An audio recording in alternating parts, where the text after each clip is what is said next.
Сәлеметсіздер ме, құрметті оқушылар?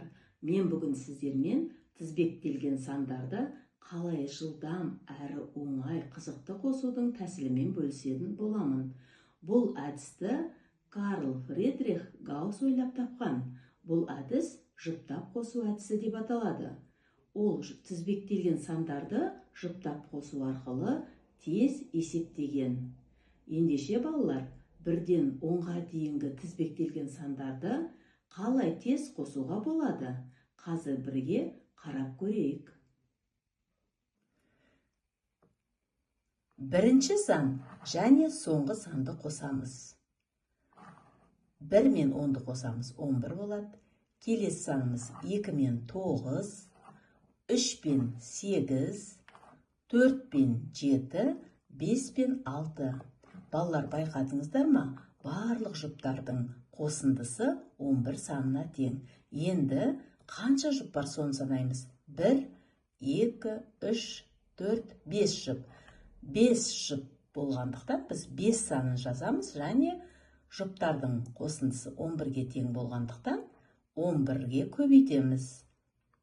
Жауабы 1-ден 10-ға дейінгі тізбектелген сандардың қосындысы 55 шығады.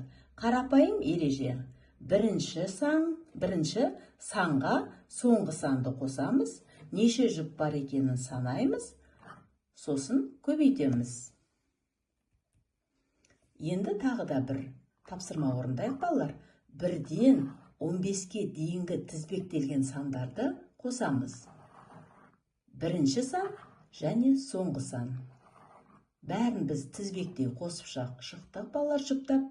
1-ге 15-ті қосамыз, 16, 2-ге 14-ті қосамыз, 3-ге 13-ті, 4-ге 12-ні, 5-ге 11-ді, 6-ға 10-ды, 7-ге 9-ды.